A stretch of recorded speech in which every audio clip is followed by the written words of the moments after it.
Bonjour, on va continuer à travailler sur les fonctions réciproques dans cette vidéo. Alors ici j'ai une fonction h qui est donnée par une expression assez compliquée, un petit peu plus compliquée que celle qu'on a vue jusqu'à maintenant. Et on va là aussi essayer de trouver la fonction réciproque, donc la fonction h-1 de x. On va essayer de trouver son expression. Alors comme d'habitude, ce qui serait bien c'est que tu réfléchisses un petit peu de ton côté et que tu essayes de le faire et puis ensuite on verra ensemble. Alors, ce qu'on a rappelé plusieurs fois dans les vidéos précédentes, ce que je vais faire encore ici, c'est que quand on a une fonction, c'est une fonction qui associe à un nombre x son image, que je peux appeler y, je vais l'appeler y ici. Donc on part d'une valeur x, on lui associe une valeur y grâce à la fonction h, et trouver la fonction réciproque, ça revient à trouver une fonction qui va partir de ce nombre y, image, et revenir à son antécédent, c'est-à-dire au nombre x. Donc ce qu'il faut qu'on fasse en quelque sorte, c'est trouver une fonction, qui sera la fonction réciproque de h, qui en quelque sorte défait ce qui a été fait ici pour revenir à la valeur de départ. Autrement dit, ce qu'on va chercher à faire, c'est à partir de cette expression de l'image y en fonction de son antécédent x, trouver une expression du nombre x en fonction du nombre y. Ce qui correspond en fait à renverser l'expression.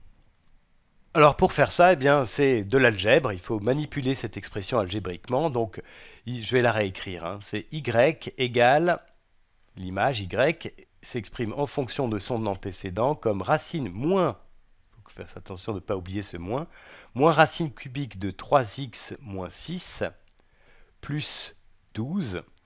Alors l'idée, ça serait quand même d'essayer d'isoler cette racine cubique pour ensuite pouvoir l'élever au cube. Donc ce que je vais faire, c'est soustraire moins 12 des deux côtés, et je vais obtenir y moins 12 égale à moins racine cubique de 3x moins 6. Voilà. Alors ici, j'ai un moins qui n'est pas très pratique, donc ce que je vais faire, c'est multiplier des deux côtés par moins 1. Ici, je vais avoir moins y plus 12, qui va être égal du coup à racine cubique de 3x moins 6. Voilà. Alors ici, on va faire quelque chose qui te paraît peut-être compliqué, c'est qu'on va élever tout ça au cube. Ça, c'est parce que si je prends cette quantité, la racine cubique de 3x moins 6, et que je l'élève au cube, eh bien, il va me rester 3x moins 6, ce qui va être beaucoup plus pratique. Alors, du coup, c'est ce que je vais faire. Je vais élever au cube les deux membres. Donc, je vais avoir moins y plus 12 élevé au cube, qui va être égal à, du coup, d'après ce que je viens de dire, tout simplement 3x moins 6. Alors, ça a l'air compliqué comme ça, mais surtout ne t'embarque pas dans des développements qui seront inutiles. Ce qu'on cherche à faire ici, c'est uniquement à exprimer x en fonction de y. Donc par exemple, c'est pas du tout la peine d'aller développer ce cube qui est ici. Ça, c'est vraiment pas une chose à faire. On va le laisser comme ça. Et on va tout simplement continuer pour essayer d'isoler x. Alors je vais additionner 6 des deux côtés. Donc je vais avoir moins y plus 12 élevé au cube plus 6 qui va être égal à 3x. Ensuite, je peux diviser par 3 des deux côtés. Je vais même écrire les choses dans l'autre sens. Je vais avoir ici x égale à 1 tiers de moins y plus 12 élevé à la puissance 3 plus 6 sur 3. Et 6 sur 3, ben, je peux l'écrire comme ça. Ça, c'est 6 divisé par 3, ça fait 2. Voilà. Donc ce que j'obtiens, c'est cette expression-là, x égale 1 tiers de moins y plus 12 au cube plus 2. Et ça, effectivement, ça définit une fonction, puisqu'on exprime x en fonction de y, et cette fonction qui est définie de cette manière-là, eh bien c'est la fonction réciproque de h, donc cette fonction-là, h-1, et ce que je vais pouvoir faire, c'est dire que x, en fait, c'est l'image de y par la fonction h-1, donc x, c'est h-1 de y, avec cette expression-là pour la fonction h-1, c'est 1 tiers de moins y plus 12 élevé au cube plus 2.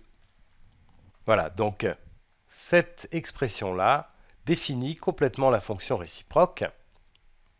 Et tu peux faire quelques essais avec quelques valeurs de x.